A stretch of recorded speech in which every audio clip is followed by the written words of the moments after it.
How to find a true tzaddik in this time? Do you have any recommended tzaddiks of our time? Rav Efraim, Rav Sharvit, there's plenty of people that are there. The problem with finding a tzaddik is that if you're going to leave the definition of who fits to be a tzaddik based on your perception, then you're never going to find one, because you're going to you have to know what a tzaddik is in order to find one. So now Rebbe Elimelech of Lizhensk has told us that we have to have a spiritual mentor, a trusted friend to improve our thoughts, to help us. And in fact, the next segment, he starts off with segment 14. He starts off by telling us to review everything that we've read so far. Hence what we're doing right now. He says, be extremely careful to review the Tzetel Katan at least once a day. Translate each word into your own language. Make it an inviolable practice to study chapter 16 of Reshit Chochmah before marital relations, as well as the practices of the Arizal. If time permits, you shall read chapter 17 of Reshit Chochmah as well. Consider this an inviolable rule. So here, we're not going to go through the whole instruction set of what he gave us today, but we'll go into just a little bit. The tzaddik telling us that this Tzetel Katan is not a one-time read. It's not a one-time, I heard it, I'm done, the end. It's not even a once-a-year type of instruction set. We read the Torah, read the entire Chumash. Every Jew has to read the Chumash technically 3 times a year. You have the Shtay Mikra v'Chad Targum, twice you read the commentary, the parasha, and once you read the commentary. Technically you're reading the parasha 3 times every week. Here he's saying, very similar to what the Ramban, Nachmanides, said to his son about the Igeret Ramban. Read this instruction set every day.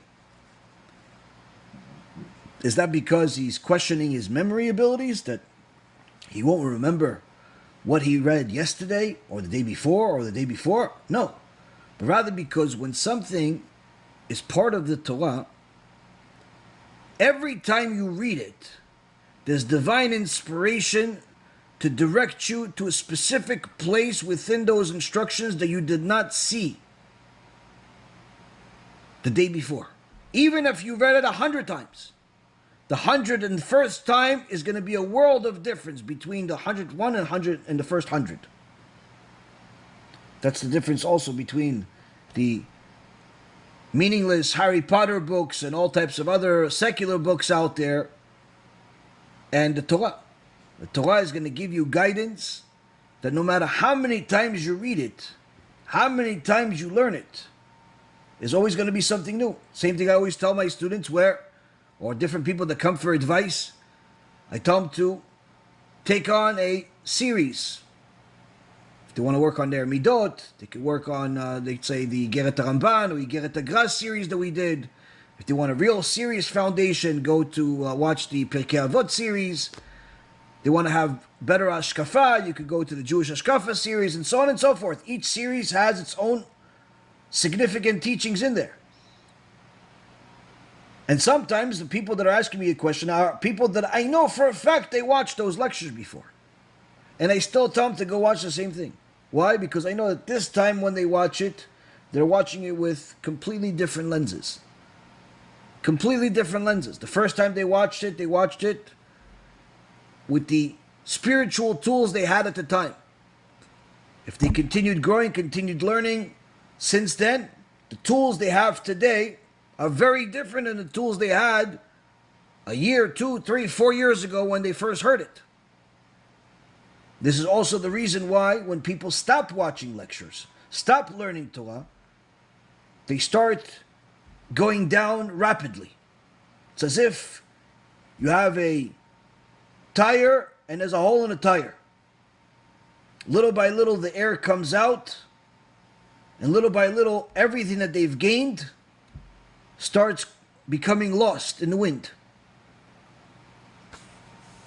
Torah is either something that goes higher or goes lower. There's no neutral.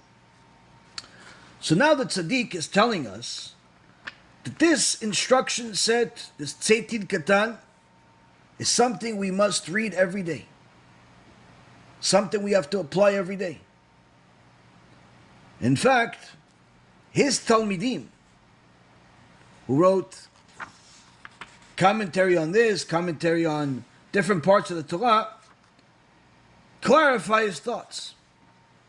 If you were to repeat this teaching of the previous section we had about having a mentor, having a guide, or the previous ones that talk about a tzaddik, where do we see that in the Torah?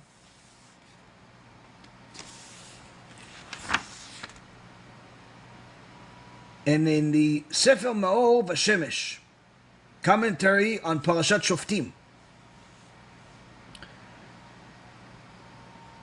which is in Deuteronomy chapter 17, verses 15 through 19, the verse says, "You shall appoint a king over you, whom the Lord your God shall choose, and he shall write for himself 2 copies of this Torah on a scroll, and he shall read it all the days of his life, so that he may learn to fear the Lord his God, and keep all the words of this Torah and these statutes." So says the Ma'or Vashemesh on this pasuk, even if a person has learned the entire Torah and all the holy books of our sages, he still cannot fully do TeShuva or remove all of the barriers between him and HaKadosh Baruch Hu if he does not attach himself to the Tzadikim and the holy people of his generation. Here, the Ma'or Vashemesh first tells us that based on everything that he knows, even if he read all the books, even if you read all the books, watched all the lectures, but you don't attach yourself to the tzaddikim of your generation, you have a very serious problem. And he specifies your generation. Why your generation? Many people have a rabbi or a tzaddik that passed away. Oh yeah, no, I'm Rabbi Nachman or the Lubavitch or some other tzaddik that's out there. Great.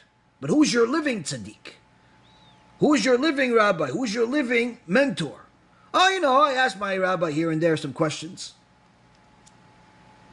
Problem is, if you don't have that tzaddik in your life, you're going to be missing a key part of the ingredient for TeShuva.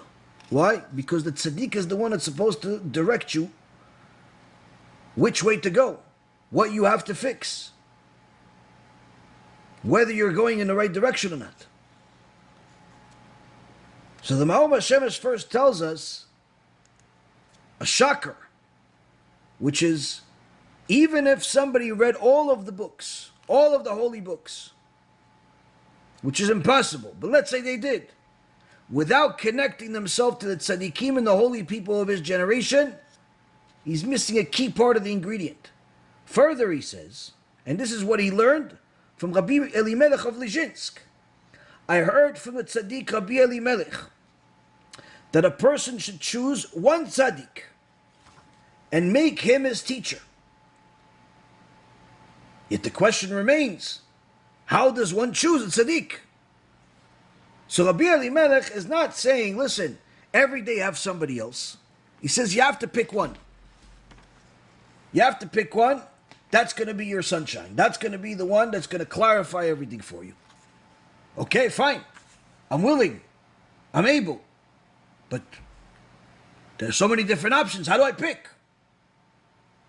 If you see a tzaddik who follows the Holy Torah in everything that he does, without relying on any leniencies in scriptural or rabbinic laws, if his heart burns with the flames of spiritual unifications, and his thoughts are reflected in his actions, you should choose him as your teacher.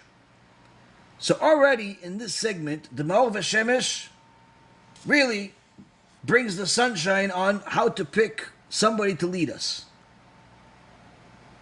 First and foremost, it has to be somebody that's truly a tzaddik, not just looks like one, dresses like one, people say he's one. We are meant to be a light unto the nations, not to follow their misguided practices. Remember, every Jew has to remember that he's a Jew and she's a Jew. We don't celebrate non-Jewish holidays, even if they seem harmless. It's a zilzul, disrespect to the Torah, and could lead to Chilul Hashem, desecration of God's name. Stick to our holy Torah and our own holidays. That's the path of a true Jew.